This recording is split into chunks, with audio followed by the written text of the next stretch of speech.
Arizona Territory, 1870. The stagecoach rattled violently as it crossed the last stretch of desert toward Red Canyon. Inside, Celeste Williams clutched her journal with white knuckles, her other hand gripping the worn leather seat.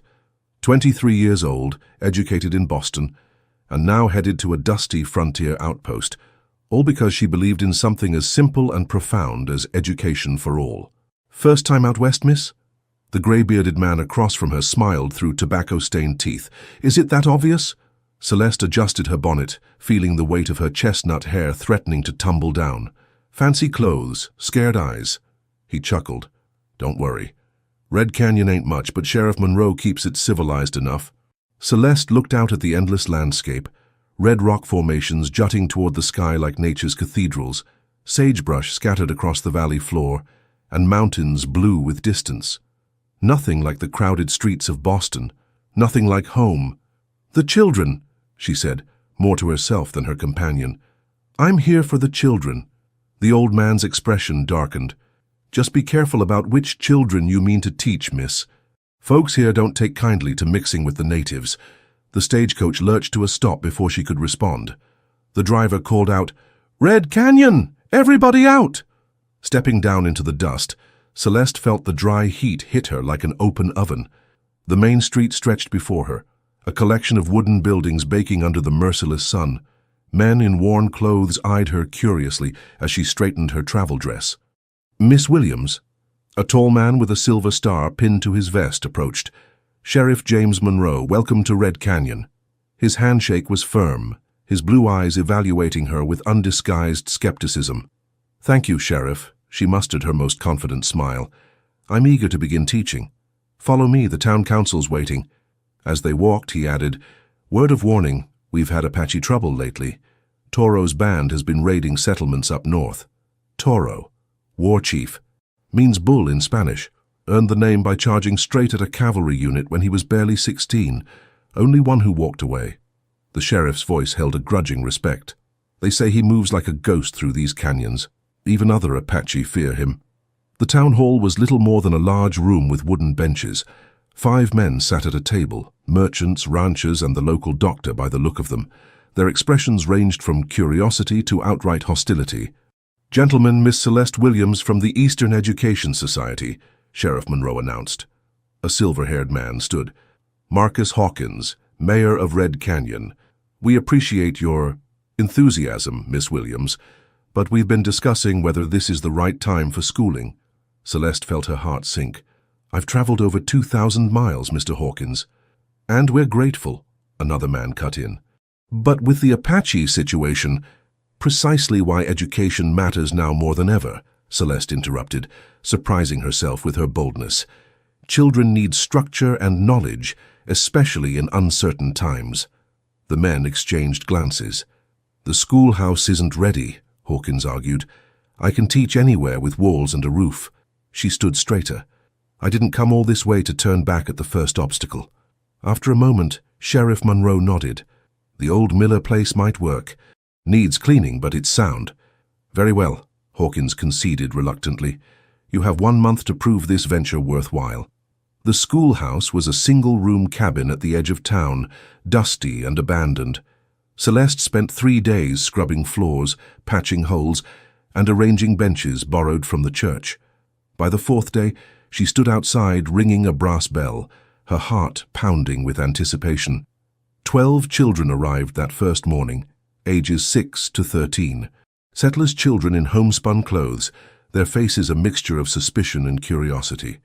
"Good morning," Celeste smiled. "I'm Miss Williams, and I'll be your teacher." A freckle-faced boy in the back raised his hand. "Pa says you're here to make us soft for when the Apache come." Several children giggled nervously. Celeste kept her smile steady. "Education makes us stronger, not softer. Knowledge is power. Now, who can tell me what this letter is?" She held up a chalk slate with a large A. By midday, the tension had eased. The children were eager to learn despite their initial wariness. Celeste felt a flutter of hope as she watched them practice letters in the dirt outside during their lunch break. She was so engrossed that she didn't notice the shadow that passed along the edge of the trees beyond the schoolyard, didn't see the dark eyes watching her from the cover of juniper. Didn't know that someone, something, was measuring her movements, learning her routine. Didn't know that Toro had already found her.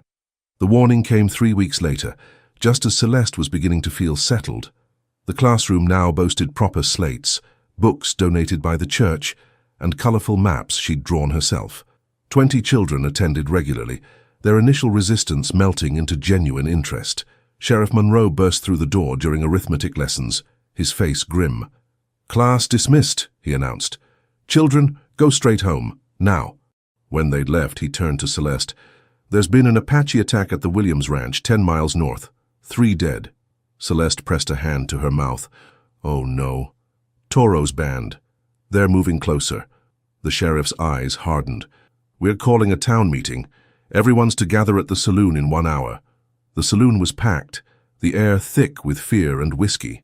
Celeste stood near the back, uncomfortably aware of being one of only a handful of women present. Mayor Hawkins stood on a chair. "The territorial governor has finally answered our pleas. Cavalry's being sent from Fort Bowie." Cheers erupted. "About time we drove those savages out for good," someone shouted. "My brother-in-law at Fort Grant says the government's talking about a reservation system," another man added. "Round 'em all up." Celeste felt a chill despite the room's heat. The hatred in these voices disturbed her. "What about the peaceful tribes?" she asked, instantly regretting drawing attention to herself. The room fell silent. All eyes turned to her. "There ain't no peaceful Apache, miss," a rancher spat. "Not since Toro united the bands." "The only good Indian," someone began. "That's enough," Sheriff Monroe cut in. "Miss Williams is new to our ways. She'll learn." He turned to her, his expression softening slightly. "Go back to your schoolhouse, Miss Williams. Leave Indian matters to those who understand them." Humiliated, Celeste pushed her way outside, gulping the fresh air. The sun was setting, painting the canyon walls crimson. Without thinking, she headed not toward her small room behind the general store, but toward the schoolhouse at the edge of town. She needed solitude, needed to collect her thoughts. The path led past scattered buildings, then through a stretch of scrubby trees. In the fading light, shadows seemed to move with a life of their own. Celeste quickened her pace, suddenly aware of how vulnerable she was. A twig snapped behind her. She whirled around.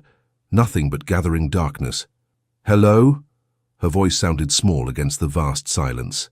Another sound, the soft shuffle of moccasins on dirt. Celeste broke into a run, her heart hammering. The schoolhouse was just ahead, its dark silhouette a promise of safety. She fumbled with the key, hands trembling. Something moved in her peripheral vision, a shadow separating from shadows. She turned, a scream building in her throat. A man stood before her, tall, bronze-skinned, with obsidian eyes that reflected the last crimson light of day. His black hair hung in 2 braids adorned with feathers and bone. Across his bare chest, painted in red ochre, was the symbol of a bull. Toro. Celeste's scream died in her throat. She backed away, fumbling behind her for the door handle. His eyes fixed on hers, intense and unreadable. Not a word passed his lips, but his gaze held her captive more effectively than any bonds. Terror surged through her. She turned to flee, but his hand shot out, gripping her arm. Not painfully, but with irresistible strength. Celeste trembled, certain her life was about to end. Images flashed through her mind. The stories of Apache torture, of settlers found mutilated, of women taken. But Toro did nothing. He simply pulled her away from the door, his movements urgent but not violent. His head turned sharply toward the tree line, his body tensing like a predator sensing danger. In the next instant, the world exploded. Gunfire erupted from the direction of town. Men's voices shouted. Through the trees, Celeste glimpsed torches approaching. "Apache! The teacher's in danger!" Toro's grip tightened. Without a word, he pulled her into the darkness behind the schoolhouse, away from the approaching mob. Celeste tried to resist, but his strength was overwhelming. "Help!" she cried, but her voice was lost in the chaos. Toro moved like water in darkness, pulling her deeper into the woods, away from the lights of Red Canyon. His hand covered her mouth, silencing her cries. Panic surged through her veins as he dragged her farther from everything familiar. The sounds of pursuit faded behind them. Only when they reached a small clearing did he release her, pushing her roughly behind a boulder. "Stay," he commanded in heavily accented English, "or die." They were his first words to her, and they froze Celeste to the spot. Toro melted back into the shadows, leaving her alone. Minutes later, shots rang out, closer than before. Voices called her name. Through a gap in the rocks, she saw Sheriff Monroe and several men with rifles moving through the trees below. "Miss Williams, can you hear me?" She opened her mouth to call back, when a hand clamped over it again. Toro had returned, materializing like a spirit beside her. "They shoot first," he whispered against her ear. "Ask questions of corpse." More gunfire erupted, and Celeste understood. The men were shooting at shadows, assuming any Apache was an enemy. If Toro had been seen, he would have been killed instantly. "Why," she began when he removed his hand. "Quiet." His voice was low, melodic, despite its harshness. "Death comes tonight, not for you." Conflicting emotions warred within her. Fear, confusion, the wild certainty that this man could have killed her already, if that had been his intention. Why had he pulled her away from the schoolhouse? Was he saving her or taking her prisoner? They remained hidden until the search party moved on, their torches distant fireflies in the darkness. Only then did Toro stand, pulling Celeste to her feet. "Come," he said simply. "Where?" His eyes, glittering in the moonlight, held hers. "Safe place." "Then you go back." Celeste hesitated. Everything she'd been told about the Apache warned her to run, to scream, to fight. But something in Toro's steady gaze made her hesitate. They were going to attack the town, weren't they? Your people. The realization dawned on her. "You took me away from the schoolhouse before the attack began." Toro's expression revealed nothing, but his silence was confirmation enough. "You saved me," she whispered. For a long moment, he said nothing. Then, "White woman teacher, children trust. Maybe not all whites bring death." He turned away. "Now come, or stay for wolves." With the barest hesitation, Celeste followed him into the night. 3 days later, Celeste sat in Sheriff Monroe's office, a blanket around her shoulders, a cup of coffee cooling in her hands. She'd been found that morning, walking back toward town along the main road, exhausted but unharmed. "Tell me again," Monroe pressed, his eyes narrowed with suspicion. "You escaped on your own?" Celeste nodded, the lie bitter on her tongue. "He dragged me into the hills. When we reached their camp, I managed to slip away while they argued among themselves." The truth was far different. Toro had kept her in a small cave overnight, brought her water and dried meat, and at dawn had led her to a ridge overlooking the desert. "Your town," he'd said, pointing. 4 hours walking. Safe now." "Why?" she'd asked. "Why help me?" His dark eyes had studied her face. "Apache sea heart. Your heart teaches all children, even those with dark skin." A ghost of a smile had touched his lips. "Maybe you teach Toro something too." Now, facing Monroe's skepticism, Celeste clung to her fabricated story. "You're mighty lucky," the sheriff said finally. "Most taken by Toro's band don't live to tell about it." Mayor Hawkins, standing by the window, turned to her. "The cavalry arrived yesterday. Colonel Harrison's already planning a campaign to drive the Apache from these canyons for good." Celeste's stomach twisted. "Is that necessary? If they've withdrawn?" "Necessary," Hawkins' face reddened. "After what they did to the Williams family? After they nearly took you?" "But they didn't harm me," she pointed out softly. Monroe and Hawkins exchanged glances.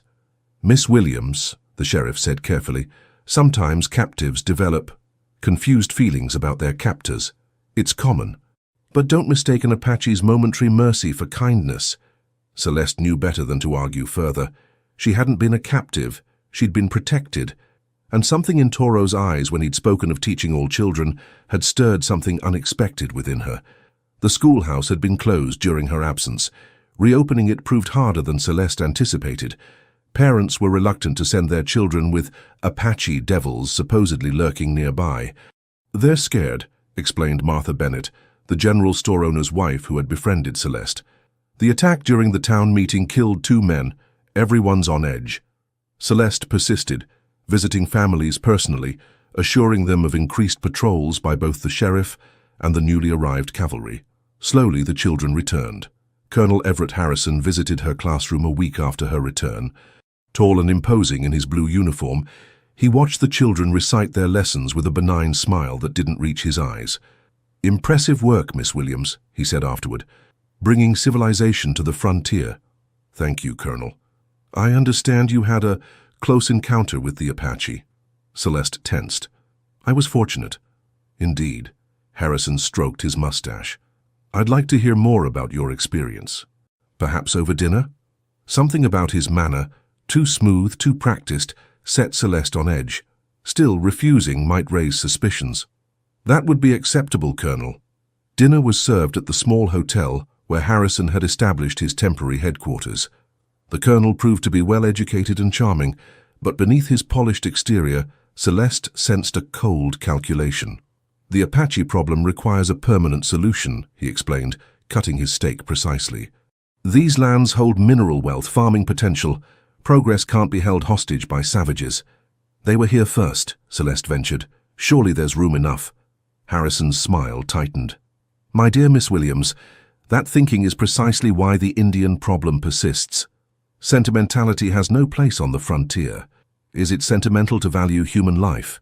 An Apache is not fully human in the way we understand humanity." Harrison dabbed his lips with a napkin. "They lack our moral compass, our capacity for true civilization. Your experience proves this. Dragged into the wilderness, treated like an animal." Celeste bit her tongue, remembering Toro's gentle hands as he'd helped her over rocky terrain, the care with which he'd ensured she had water and food. "Now," Harrison continued, "you mentioned a camp. I'd like you to show my scouts its location." I was disoriented. I couldn't possibly find it again." The colonel's eyes hardened. "Miss Williams, cooperating with the United States Army is your duty as a citizen." "Of course," she said quickly. "I just don't believe I'd be helpful." Harrison studied her for a long moment. "I see. Well, we have other methods. My scouts have tracked their movements to a valley about 15 miles northwest. We move out tomorrow." Celeste's heart sank. An entire camp, women, children, elders, Toro's people. "Colonel, surely negotiation is pointless with savages who only understand force." Harrison's tone ended the discussion. "Now tell me about Boston. I attended Harvard myself years ago." The rest of the dinner passed in strained conversation. When Harrison escorted her back to her room, he paused at the door. "I hope you'll reconsider helping us, Miss Williams. Your reluctance might be misinterpreted." The threat was thinly veiled. "Good night, Colonel." Celeste couldn't sleep. The thought of cavalry descending on the Apache camp on Toro filled her with dread. She paced her small room, torn between loyalty to her own people and the debt she owed the man who had saved her. Finally, decision made, she dressed in her darkest clothes. The town was quiet as she slipped out, making her way to the livery stable. Old Sam, the night watchman, was fast asleep as she'd hoped. "Sorry," she whispered, taking a mare and leaving $2 silver in the man's coat pocket. Riding out of town was terrifying. Celeste had only the vaguest idea of direction, northwest toward the red mesa visible from town. The night was cool, stars scattered like diamond dust across the heavens. She urged the horse forward, praying she wasn't making a fatal mistake. After an hour, she realized she was hopelessly lost. The desert looked different at night, more threatening, more alien. Panic began to rise in her throat. A sound stopped her, the soft nickering of a horse that wasn't hers. She turned, heart pounding. A figure sat motionless atop a painted pony, silhouetted against the starlit sky. Even without seeing his face, she knew. "Toro?" He nudged his mount forward, materializing from shadows. His expression was unreadable. "White teacher, far from school." "I had to find you," she said urgently. "Colonel Harrison, the cavalry. They're coming tomorrow. They know where your camp is." For a long moment, Toro said nothing. Then, "Why you tell me this?" "Because you spared me. Because what they're planning isn't right." His eyes searched hers, looking for deception. Finding none, he nodded once. "Come. I should go back. Dawn brings soldiers. You alone, they think spy." He extended his hand. "Come." Celeste hesitated only briefly before taking his hand. He pulled her from her mount onto his pony, positioning her in front of him. His arms encircled her as he took the reins, his chest warm against her back. They rode in silence. the pony sure-footed even in darkness. Celeste was acutely aware of Toro's presence, his breath near her ear, the strength in his arms, the unfamiliar scent of sage and leather. Eventually they reached a narrow canyon, following its twisting path until it opened into a small valley. Fires burned low, illuminating teepees arranged in a circle. As they approached, figures emerged from shadows, hands on weapons. Toro spoke rapidly in his language. The tension eased, though suspicious eyes still followed Celeste as he helped her dismount. An elderly man approached, his face deeply lined, his long white hair braided with eagle feathers. He spoke to Toro in Apache, his gaze never leaving Celeste.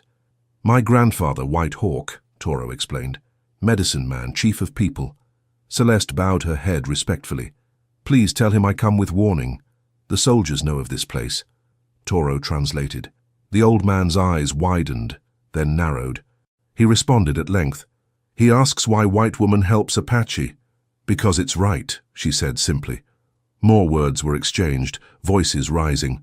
Other warriors joined the discussion, some gesturing angrily toward Celeste. Finally, White Hawk raised his hand, silencing the others. He spoke directly to Toro, his tone commanding. Toro's jaw tightened. "We leave tonight. Break camp." He turned to Celeste. "You stay until morning, then return. But the soldiers will find empty camp." A hint of a smile touched his lips. Not first time Apache disappear. As the camp erupted into activity, Celeste stood awkwardly, unsure of her place. Women dismantled teepees with practiced efficiency. Children gathered belongings. Warriors prepared horses. Toro led her to a small fire at the edge of camp. "Rest here, safe. Thank you for believing me." He studied her face in the firelight. Toro knows truth in eyes. "Your eyes—" He paused, searching for words. "Your eyes like water in desert. Clear. Life-giving." The unexpected poetry of his words startled her. This man the townspeople called savage spoke with more genuine eloquence than Colonel Harrison with all his education. "I should never have come west," she said softly. "Everything I thought I knew seems wrong now. West changes all who come." Toro sat beside her. "Changes Apache too." "Your English, where did you learn it?" A shadow crossed his face. "Mission school, 4 years. Before I ran away." "You were educated? Priests teach reading, writing. Teach Apache to be ashamed." His voice hardened. "Teach Apache to forget ancestors. Cut hair. Beat children who speak Apache words." Celeste's heart sank. "That's not education. That's cruelty. Your school different?" "I hope so." She met his gaze. "I believe knowledge should expand minds, not constrain them. All children deserve to learn, to grow in understanding." "Even Apache children?" The question hung between them, weighted with implications. "Yes," she said firmly. "All children." Something shifted in Toro's expression, a softening, a recognition. For a moment, they were not Apache and white, not enemies by birth, but simply two people finding unexpected common ground. The moment broke when a young warrior approached, speaking urgently to Toro. "I must help prepare," he told Celeste. "Stay by fire." Left alone, Celeste watched the camp's dismantling with fascination. Despite the urgency, there was no panic, only practiced efficiency. Within 2 hours, the teepees were down, belongings packed onto travois pulled by horses. Even the fires were carefully extinguished, leaving no trace. Toro returned as the first hint of dawn lightened the eastern sky. "Time for you to go. Where will your people go?" "Deep canyons. Places cavalry cannot follow." He helped her onto her horse. "Toro guide you part way." They rode in silence through the awakening desert. Colors returned to the world, the red gold of rock formations, the pale green of sage, the endless blue above. Eventually, they reached a rise overlooking the valley that led toward Red Canyon. "Town there," Toro pointed. 2 hours riding." Celeste hesitated. "Will I see you again?" His eyes met hers. "Not safe. I know."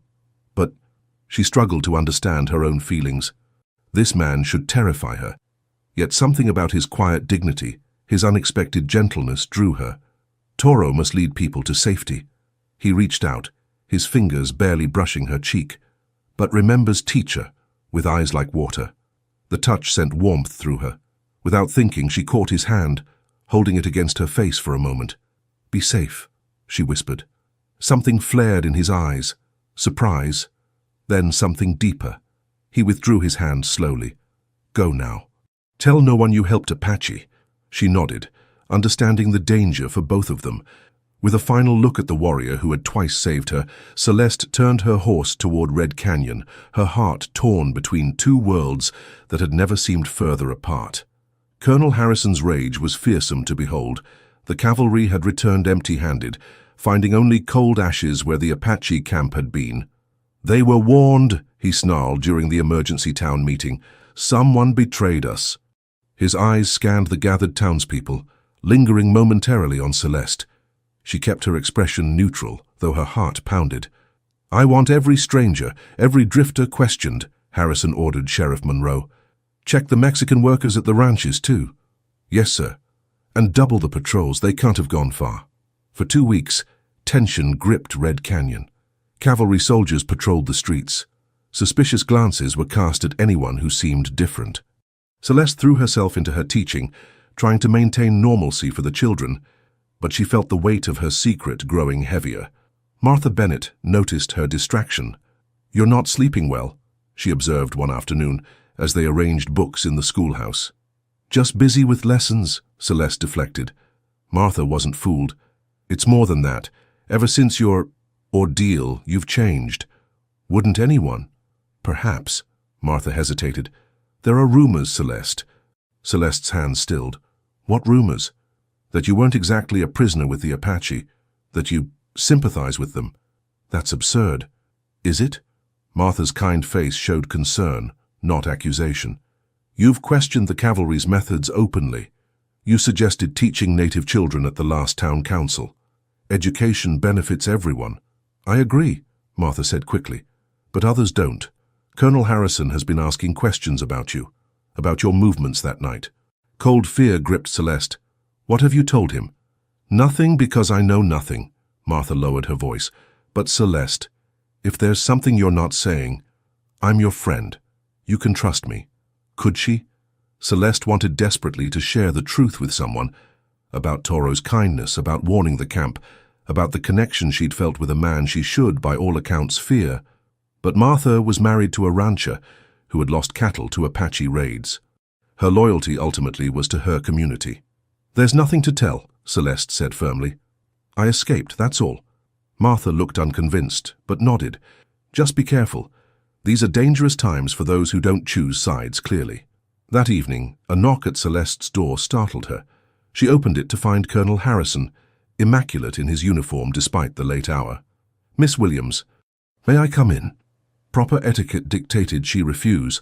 A single woman entertaining a man alone would cause scandal. But Harrison's tone made it clear this wasn't a social call. "I prefer to speak outside, Colonel." They stood on the small porch of her quarters behind the general store. Harrison's face was shadowed in the lantern light. "Your mare was missing the night before our raid," he said without preamble. "Returned the next morning, exhausted." Celeste's mouth went dry. "I didn't notice." "Old Sam at the stables did. Found $2 silver in his pocket and couldn't remember why." Harrison's eyes bored into hers. "Curious coincidence, wouldn't you say?" "Very." "Miss Williams, aiding the enemy is treason, punishable by hanging." The threat hung in the air between them. "Are you accusing me of something, Colonel?" "Not yet." His voice softened dangerously. "I admire you, Celeste. Your dedication to education, your bravery. I'd hate to see such qualities wasted because of misplaced sympathies." He stepped closer. Celeste resisted the urge to back away. "The Apache are finished in this territory," he continued. "Those who surrender will be relocated to reservations. Those who resist will be eliminated. That's progress." "Is it progress to destroy an entire people?" Harrison's smile was cold. "They destroyed themselves by refusing to adapt. But we needn't discuss politics." His hand touched her arm. "I could protect you, Celeste. A woman alone on the frontier faces many dangers. With the right husband, those dangers vanish." Understanding dawned. "Are you proposing, Colonel?" "Considering it. You're educated, attractive, somewhat unconventional, but I find that intriguing." Revulsion filled her, but Celeste maintained her composure. "I'm flattered, but I have no intention of marrying." His fingers tightened on her arm. "Consider carefully. As my wife, any indiscretions in your past would be forgotten. As a suspected Apache sympathizer, your future here is uncertain at best." Celeste pulled away. "Good night, Colonel." Harrison stepped back, his expression hardening. "Think about my offer, Miss Williams. I won't make it again." After he left, Celeste leaned against the door, trembling. The threat was clear. Marry him or face accusations of treason. Neither option was acceptable. She needed to leave Red Canyon. The decision to flee wasn't made lightly. Celeste loved teaching, loved watching young minds blossom, but Harrison's veiled threats, combined with the growing suspicion she sensed from townspeople, made her position untenable. She packed only essentials: clothing, her mother's locket, the journal she'd kept since arriving. The stagecoach would pass through in 2 days. She would be on it, headed back east, away from this land of harsh beauty and harsher choices. The afternoon before her planned departure, Celeste dismissed her students early. She wanted time alone in the schoolhouse, saying goodbye to the dream she was abandoning. Arranging books on shelves, she heard the door open behind her. "We're closed for the day," she said without turning. No response. She turned, irritation fading instantly. Toro stood in the doorway, looking both powerful and strangely vulnerable in the civilized setting. He wore buckskin leggings and a cotton shirt that must have been traded for or taken from a settler. His hair hung loose around his shoulders, a single eagle feather tied at his temple. "You shouldn't be here," she whispered, glancing anxiously toward the windows. "The soldiers are patrolling North Canyon." He closed the door. "Toro watches 3 days, knows their movements. Why take such a risk?"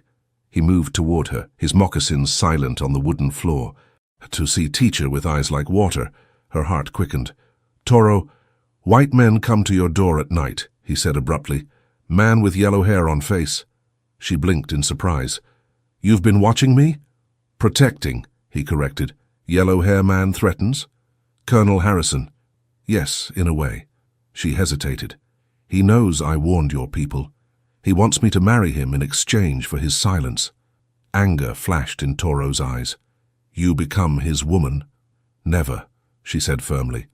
"I'm leaving Red Canyon. The stagecoach comes tomorrow." Something like pain crossed his features. "You go back to Big Eastern City?" "I have nowhere else." Toro looked around the schoolhouse, at the books, the slates, the colorful maps Celeste had painted. "My people hide in Canyon," he said slowly. "Children have no school, no books." His eyes met hers. "Need teacher." The implication stunned her. "You want me to teach Apache children?" "Apache. Mexican children from villages who trade with us. Children with all skin colors." His voice softened. "My grandfather says education is weapon stronger than rifle. Knowledge outlives war. It would be dangerous," she whispered, though her heart leapt at the possibility. "Life always dangerous." He stepped closer. "But life without meaning is death already." Celeste's mind raced. To leave civilization entirely, to live among people considered enemies by her own kind, it was madness. Yet teaching children who had no other opportunity, bridging 2 worlds through education, wasn't that why she'd come west? "Your people would accept me." "Some no," he admitted. "But White Hawk says you have good spirit. Others follow his wisdom." "And you?" she asked softly. "Why do you want me to stay?" Toro's expression changed, vulnerability breaking through his warrior's composure. His hand reached out, hesitantly touching a strand of her hair that had escaped its pins. "Toro dreams of water eyes since first seeing Teacher." His voice dropped lower. "Dreams not proper for warrior chief." The confession sent heat rushing to Celeste's face. No man had ever spoken to her with such raw honesty. The proper response would be outrage, offense, immediate rejection. Instead, she found herself stepping closer. "What kind of dreams?" she whispered. His dark eyes held hers, intense and unguarded. "Dreams where Toro calls Teacher by her name, where Teacher belongs to no world but the one we make together." His hand moved from her hair to her cheek, touch light as a feather.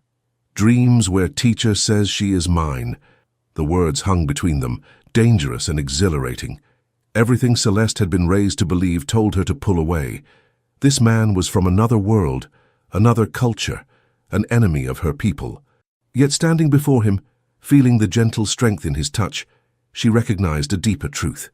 In Toro, she'd found someone who saw her completely, not as a proper Boston lady, not as a frontier curiosity, but as herself. "Say you're mine," he whispered, the words both question and plea. Celeste's hand rose to cover his against her cheek. "I can't belong to anyone," she said softly, "but I can choose where I belong." Hope flared in his eyes. "And your choice?" The schoolhouse door burst open before she could answer. Sheriff Monroe stood in the doorway, revolver drawn. "Step away from her, Apache," he growled. Toro moved with lightning speed, pushing Celeste behind him protectively. His hand went to his belt, where a knife was sheathed. "No!" Celeste stepped between them. "Sheriff, please, he isn't harming me." Monroe's eyes widened with disbelief. "Miss Williams, move aside. I won't let you hurt him." "So it's true," Monroe said, his expression hardening. "Harrison was right about you." More footsteps sounded outside.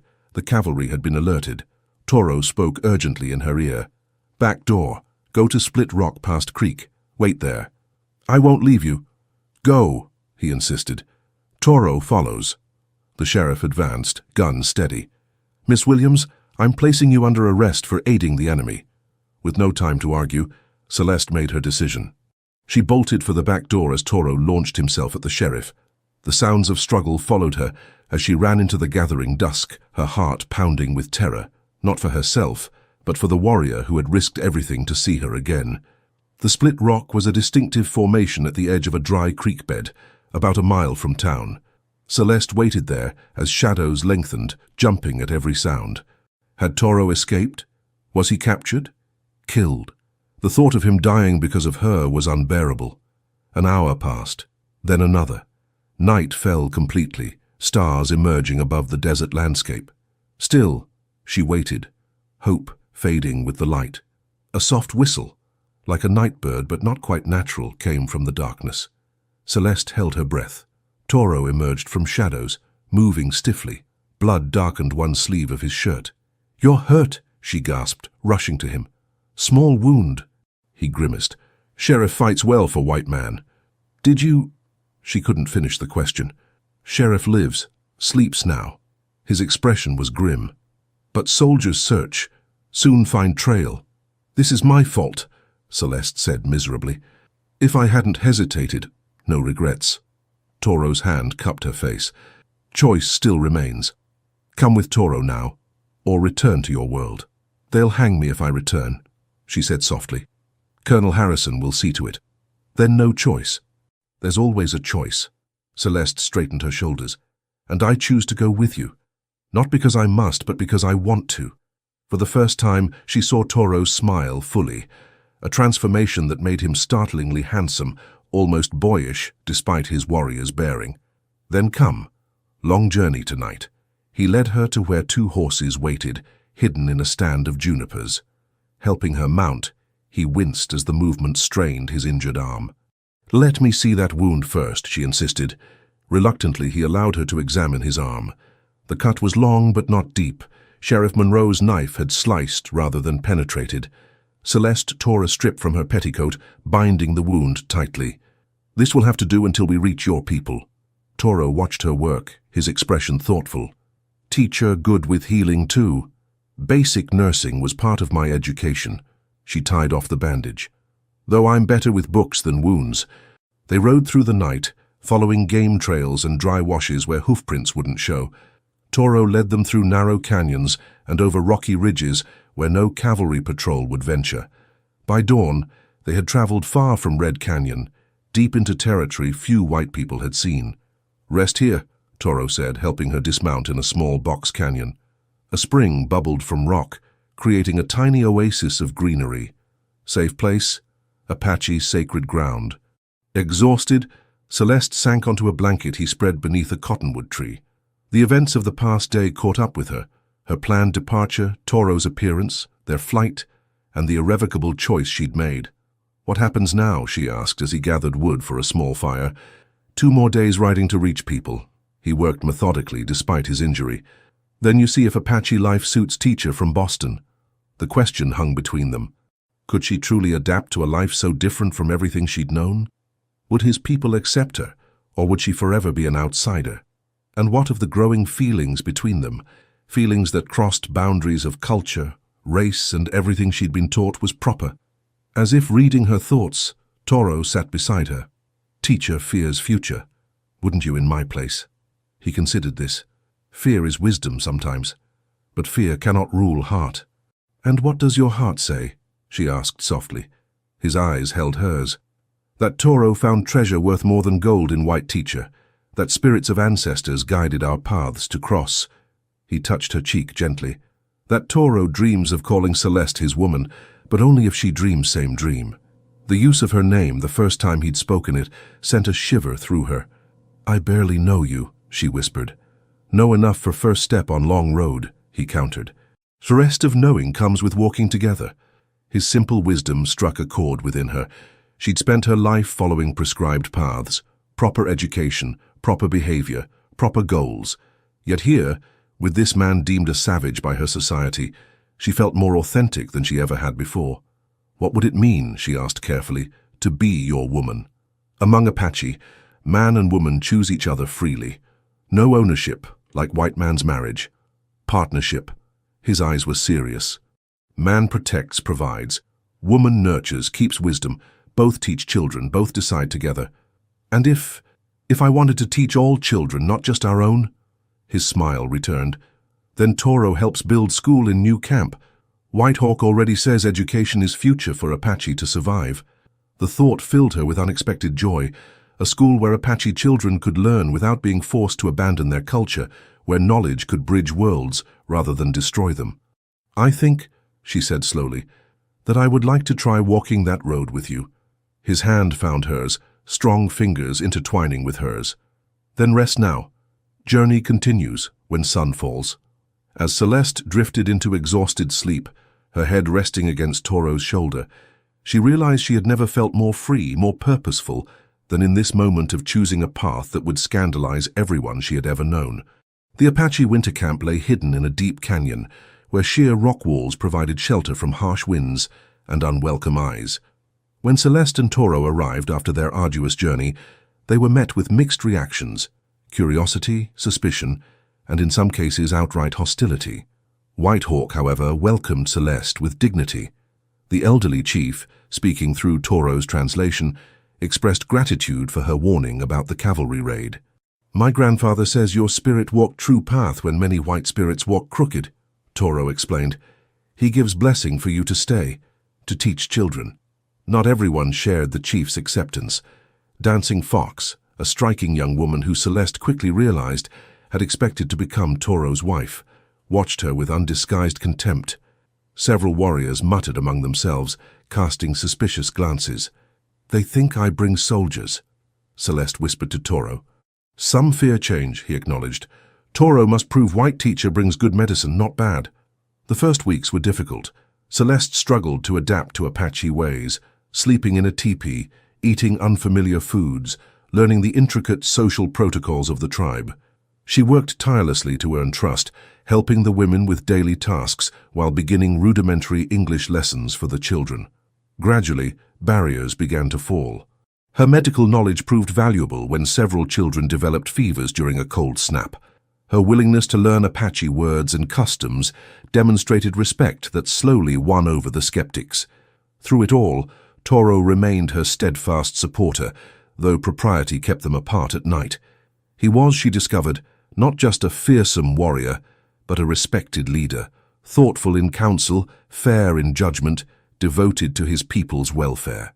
Why do they call you Toro? She asked one evening as they sat by the central fire. You told me it means bull in Spanish, but you must have an Apache name. A shadow crossed his face. Birth name was Little Hawk, after grandfather. Spanish soldiers who killed my father called me El Toro when I charged them as boy. Name stayed. Reminder of day I became warrior. His past emerged in pieces. The mission school where priests had beaten Apache language from his tongue, the return to his people as a teenager torn between worlds, the raids and counter-raids that had hardened him into the leader he'd become. Sometimes Toro not know where he belongs, he admitted. Too Apache for white world, too white-educated for some Apache. I understand that feeling, Celeste said softly. Their shared experience of living between worlds deepened their connection.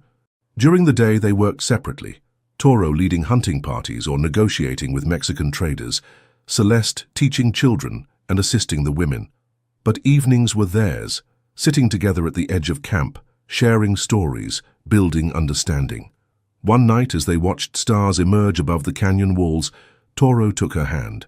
Celeste, happy with Apache life, she considered honestly. Parts are hard. I miss books, certain comforts, but I've never felt more purposeful. She squeezed his hand, or more alive. His eyes, reflecting starlight, studied her face. Tomorrow is moon of new leaves, time when Apache choose partners for life, if spirits agree. Her heart quickened. Is that a proposal, Chief Toro? Apache way is not like white church marriage, he explained. Man asks, woman decides. If yes, simple ceremony. Two walk together under stars, make promises only spirits hear. And if the woman says yes, what then? Then man builds new teepee. Couple lives as one. Shares all days to come. Celeste looked up at the vast sky, so much bigger than it had ever seemed in Boston or even Red Canyon. In 3 months with the Apache, she had changed in ways she couldn't have imagined. Stronger physically, more confident, less constrained by artificial proprieties, and her feelings for Toro had deepened from fascination to profound respect, and finally, to love. A love unlike anything she'd been raised to expect. Ask me properly, she whispered. The way an Apache would ask. Toro's expression grew solemn. He took both her hands in his. Celeste with eyes like desert water, he said, his voice low and musical. Toro asks if you will join paths with him, if you will teach his children wisdom of both worlds, if you will stand beside him in council and in battle, if you will share his blankets when moon rises and sun when it falls. His dark eyes held hers. Toro asks if you will say you are his, as he is yours until last breath leaves body. Tears welled in Celeste's eyes at the simple poetry of his words, more beautiful than any formal proposal she might have received in Boston. Yes, she whispered, I am yours, as you are mine. He reached into a pouch at his belt, withdrawing something that gleamed in the starlight, a silver bracelet set with turquoise stones. Traded with Navajo for this, he explained, slipping it onto her wrist. Apache give no rings like white people. Bracelet shows woman is cherished, respected. The weight of the silver felt right against her skin, a tangible symbol of her new life, her new identity. Tomorrow, he said, we tell White Hawk. If he approves, ceremony at next full moon. White Hawk not only approved but insisted on presiding over the ceremony himself, an honor that clearly moved Toro deeply. The old chief had grown fond of Celeste, especially after she helped his arthritic hands with a salve of willow bark and bear fat. Not everyone shared his enthusiasm. Dancing Fox made her displeasure known, refusing to participate in the women's preparations. A few of the older warriors grumbled about diluting Apache blood, but most of the tribe accepted Toro's choice, respecting both his leadership and Celeste's demonstrated commitment to their welfare. The ceremony took place under a full moon that bathed the canyon in silver light. Celeste wore a dress of soft deerskin that the women had made for her, decorated with intricate beadwork. Her hair hung loose down her back, adorned with a single eagle feather, a gift from White Hawk symbolizing wisdom. Toro waited for her in the ceremonial circle, magnificent in leggings and a chest plate of polished bone. His hair was braided with red cloth, the color of strength. White Hawk spoke first in Apache, then asked Toro to translate his blessing.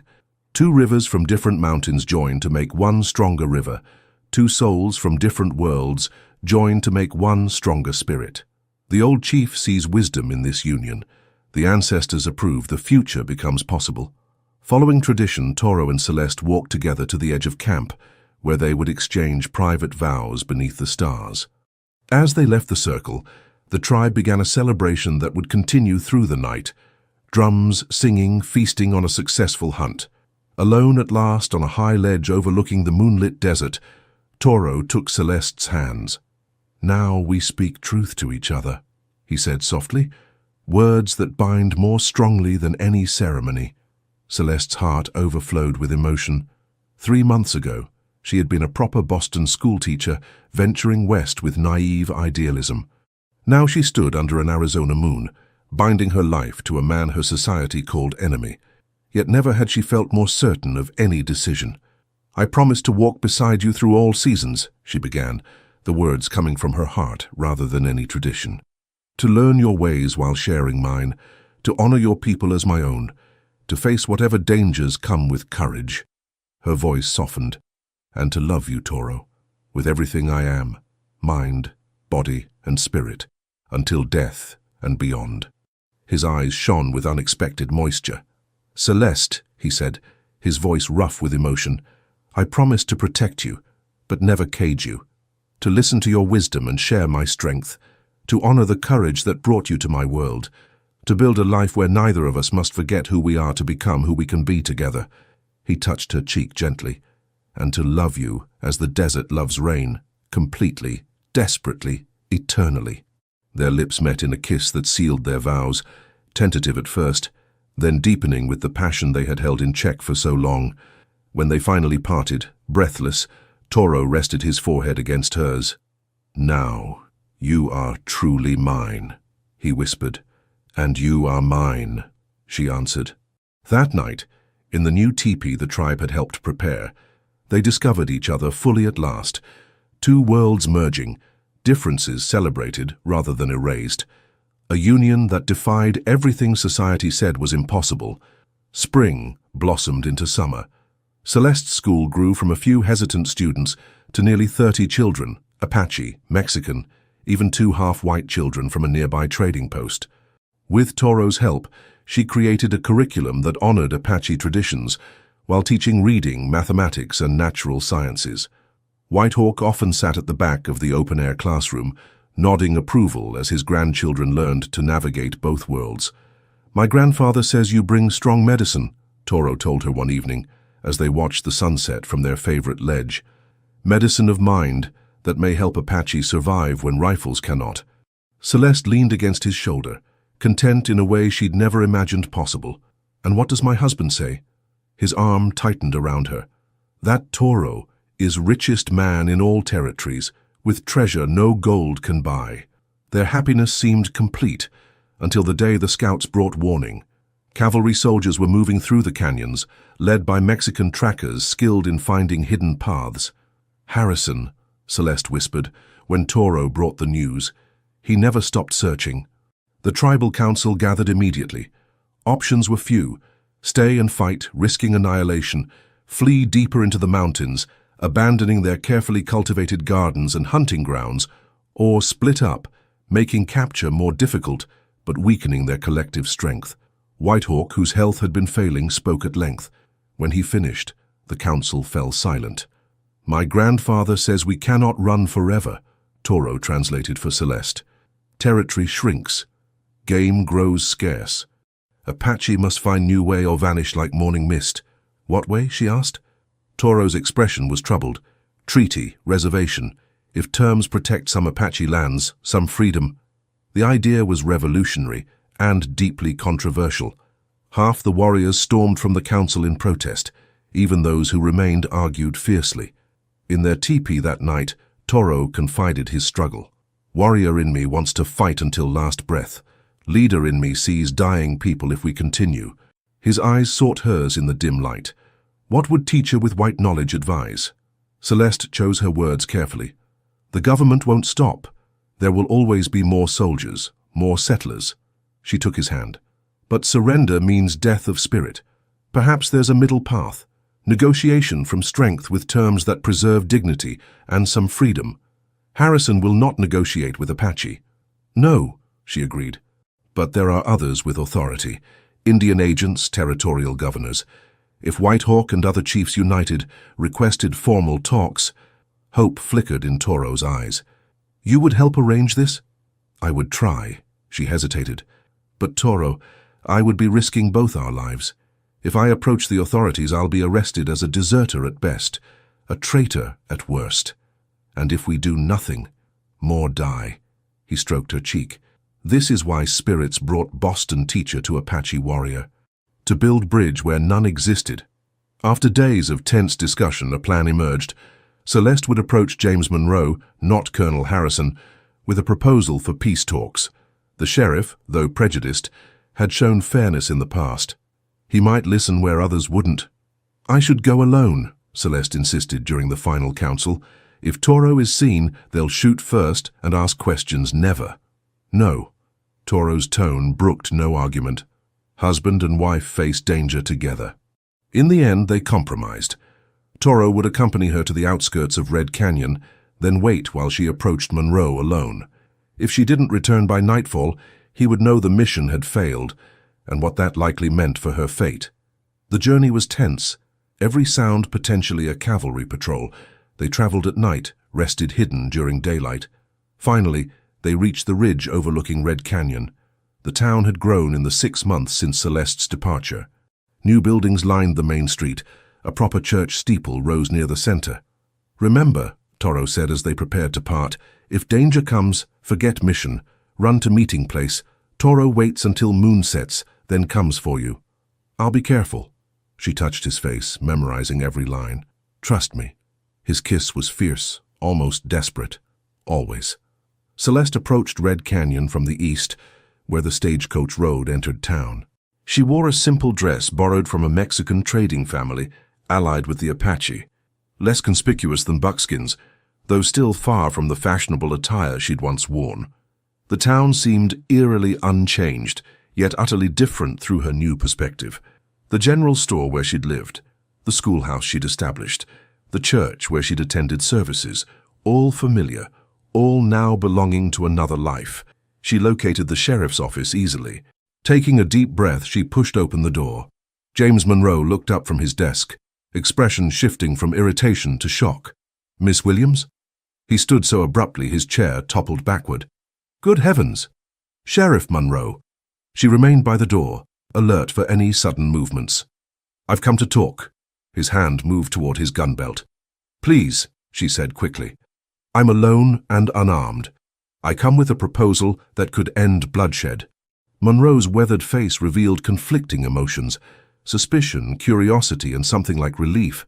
"Everyone thought you were dead," he said finally, "or worse." "I've been living with the Apache, willingly." His eyes narrowed. "With that warrior? The one who attacked me?" "With my husband," she corrected steadily. "Chief Toro." The sheriff exhaled slowly. "Husband. Well, that explains a lot."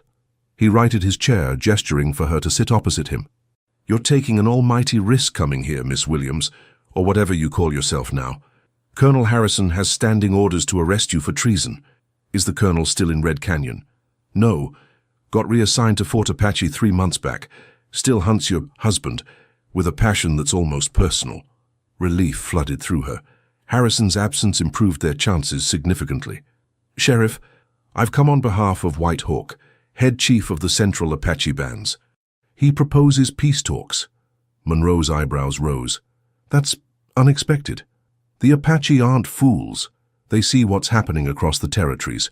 They're willing to negotiate for a reservation on part of their traditional lands, with guarantees of water rights, hunting privileges, and freedom from interference in their customs. Why come to me? I've no authority for such negotiations." "Because you're fair," Celeste said simply. "Because you could arrange a meeting with someone who does have authority, without it becoming an ambush." The sheriff studied her thoughtfully.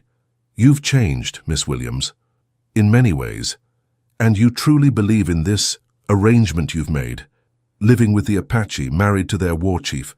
"I believe in it enough to risk my life coming here," she answered. "I believe in a future where Apache children and white children might someday live without fearing each other."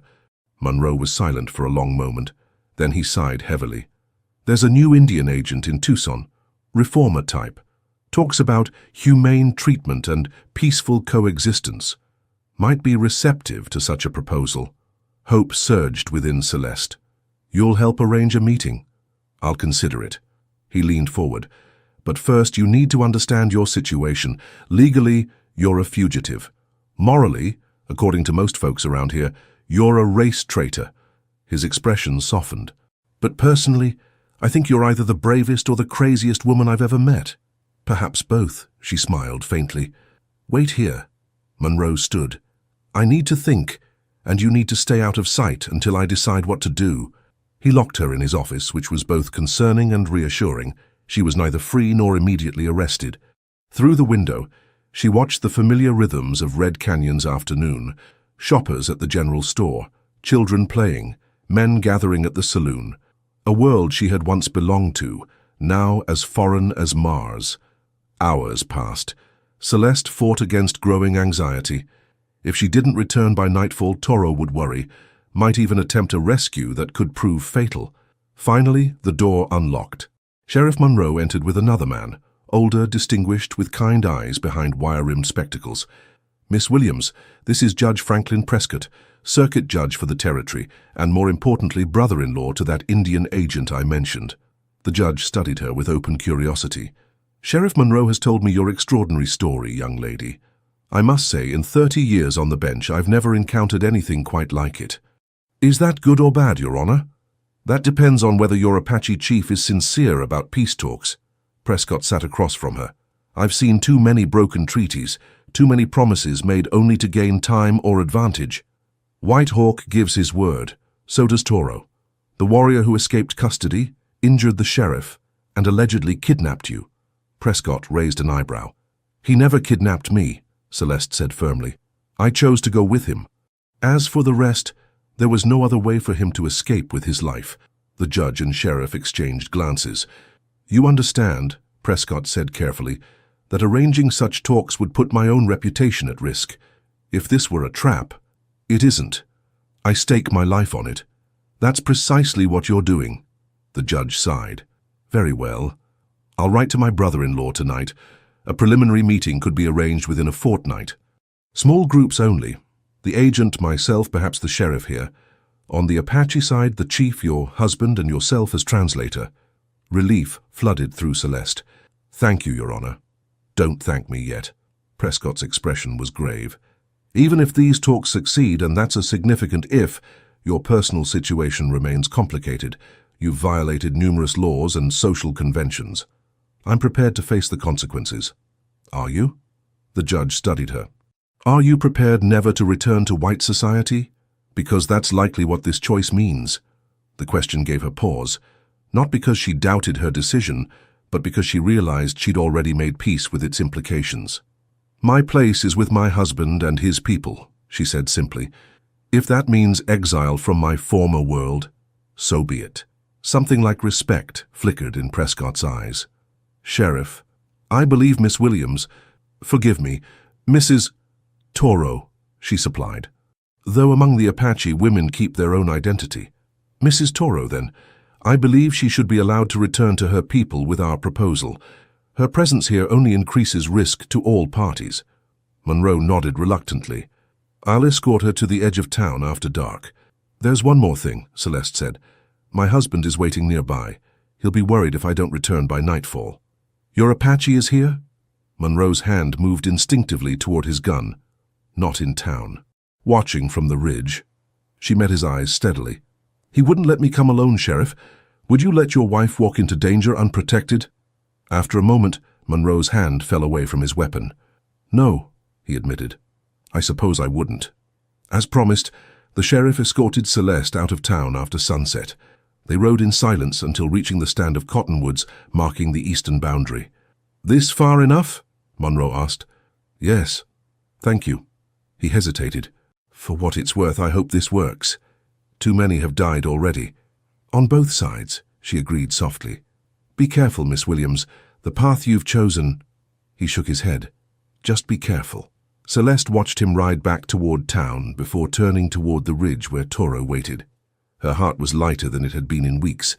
Perhaps, just perhaps, a bridge between worlds was possible after all. She had barely reached the first rocky outcropping when a shadow detached itself from larger shadows. Toro's arms encircled her, pulling her close with relief, palpable in every line of his body. You are safe, he murmured against her hair. Toro feared. I'm fine, she assured him, reaching up to touch his face. And I bring hope. The judge will arrange talks with the Indian agent. In the moonlight, she saw his expression transform, guarded optimism replacing anxiety. "How you did this," he said wonderingly. "What no warrior could accomplish with strongest bow." "We did this," she corrected. "Together." They made camp in a sheltered ravine, too far from Red Canyon to risk returning to the Apache camp before dawn. Under a blanket of stars, Toro held Celeste close, their bodies fitting together with the familiar perfection they'd discovered in their months together. "If peace comes," he murmured against her neck, "what does Celeste wish for future?" She thought about Judge Prescott's warning, that she had likely closed the door on ever returning to white society. The realization brought no regret, only clarity. "I wish for our school to grow," she said softly, "for Apache children to learn the best of both worlds, so they can walk proudly in either. I wish for a home with you, children of our own someday." She turned in his arms to face him. "I wish for a world where no one has to choose between who they love and where they belong." Toro's hand cradled her face. "Big wishes. May take long time." "We have time," she smiled. "A lifetime. Together," he affirmed, his eyes reflecting starlight and a future neither could have imagined when first they met. "Together," Celeste echoed, sealing the promise with a kiss. Beneath the vast Arizona sky, Celeste Williams, teacher, wife, bridge between worlds, surrendered completely to the destiny she had chosen when she answered the question that had changed everything. "Say you're mine." And she had said, yes. The end. Dear listener, tonight we shared a story about courage. We watched a woman cross the desert to bring hope to children, and we watched her find love where no one expected it. But maybe, in a quiet way, this story is also about you. Because like Celeste, you've likely crossed your own deserts. You've stood strong when others doubted. You've chosen kindness when life gave you bitterness. And even in the silence of your nights, you've carried a heart full of memories, wisdom, and the quiet strength of someone who has lived and loved deeply. So tonight, as you rest your head, remember, you are cherished just as you are. May peace find you this evening. May your body rest, your soul feel safe, and your dreams be calm and healing. And may tomorrow greet you gently, with light in your heart and ease in your steps. Thank you for being here. Thank you for listening. With warmth and protection always, from all of us at Wild West Whispers team. If this story moved you, please take a moment to subscribe, like, comment, and share. Your support truly means the world to us and gives us the motivation to continue creating heartfelt stories filled with love, redemption, and powerful twists.